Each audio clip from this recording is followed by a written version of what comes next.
وهدى ورحمة للمؤمنين. اعوذ باللہ من الشیطان الرجیم، بسم اللہ الرحمن الرحیم۔ آیت نمبر 113۔ لیسو سواء، نہیں ہے وہ سب برابر۔ اللہ تعالیٰ کہتے ہیں اہل کتاب میں سب لوگ ایک جیسے نہیں ہیں۔ پچھلی آیت میں ہم پڑھے تھے، اللہ نے کہا یہ جہاں کہیں بھی رہیں گے ذلت اور رسوائی کے ساتھ ہی رہیں گے، لیکن اللہ تعالیٰ عدل اور انصاف پر قائم ہے، عدل کی بات کر رہے ہیں کہ سارے ایک جیسے نہیں ہیں۔ 110 نمبر آیت میں ہم نے یہ پڑھا نا کہ کچھ لوگ ایسے بھی ہیں ان میں جو ایمان لانے والے ہیں، لیکن اکثریت ان کی فاسق ہے، تو وہ جو ایمان لانے والے ہیں ان کی بات ہو رہی ہے۔ من اہل الکتابی، اہل کتاب میں سے امتن، ایک جماعت ہے، ایک گروہ ایسا بھی ہے، قائمتن، جو قائم ہے۔ کس پر قائم ہے؟ اللہ سے کیے گئے عہد پر قائم ہے، اپنی شریعت پر قائم ہے۔ ان میں ایسے بھی نیک عبادت گزار لوگ موجود ہیں جو اللہ پر ایمان رکھنے والے ہیں، آخرت پر ایمان رکھنے والے ہیں، عبادت گزار لوگ ہیں۔ یہی وہ لوگ تھے جو نبی صلی اللہ علیہ وسلم پر ایمان لے آئے تھے، کیونکہ پہلے بھی حق پر تھے اور جب نبی صلی اللہ علیہ وسلم آئے تو فوراً حق کو پہچان گئے۔ یہ لوگ کیا کرتے ہیں؟ یتلون آیات اللہ، اللہ کی آیات کی تلاوت کرتے ہیں، آناء اللیلی، رات کی گھڑیوں میں۔ خاص طور پہ اللہ تعالیٰ نے رات کا ذکر کیا کہ یہ وہ لوگ ہیں جو راتوں کو اٹھ اٹھ کے اللہ کی آیات کی تلاوت کرتے ہیں، یعنی وہ آیات جو ان کی کتابوں میں ہیں یہ ان کی تلاوت کرنے والے ہیں۔ وَهُمْ يَسْجُدُونَ، اور وہ سجدہ کرنے والے ہیں۔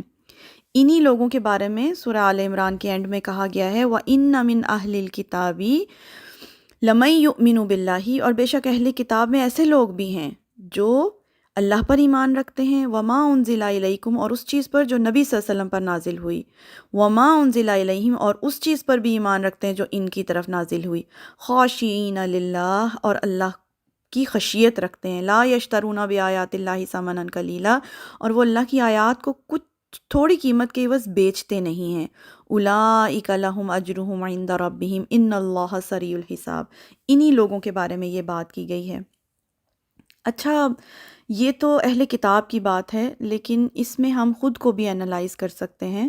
جیسے اہل کتاب میں سب لوگ برابر نہیں ہیں، اسی طرح مسلمانوں میں بھی سب لوگ برابر نہیں ہیں، لیکن کتاب کے ساتھ حقیقت میں محبت وہی لوگ کرتے ہیں جو راتوں کو اٹھ اٹھ کر اپنے نفس کو مار کر رات کی گھڑیوں میں اللہ کی کتاب کی تلاوت کرنے والے ہیں۔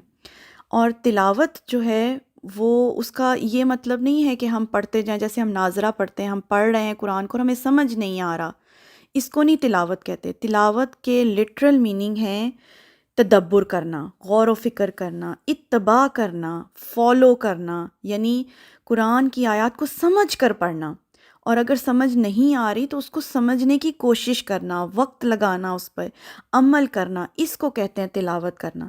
اور تلاوت خاص طور پہ رات کی گھڑیوں میں، اس میں ایک تو یہ، اور سجدے کا بھی اس میں ذکر ہے، تو اس میں ایک تو نمازیں بھی آ جاتی ہیں ہماری، جیسے ہماری رات کی جو نمازیں ہیں، عشاء کی، تہجد کی، اور پھر فجر کی، ان میں لمبی تلاوت۔ آپ کو پتہ ہے کہ تہجد کی نماز کی بہت زیادہ فضیلت ہے، اور بخاری کی روایت ہے نا کہ 1/3 رات جب گزر جاتی ہے تو اللہ تعالیٰ آسمان دنیا پر آتے ہیں، پکار کر پوچھتے ہیں کوئی ہے جو مجھ سے دعا کرے اور میں اس کی دعاؤں کو قبول کروں، تو وہ وقت بہت زیادہ اہم ہوتا ہے۔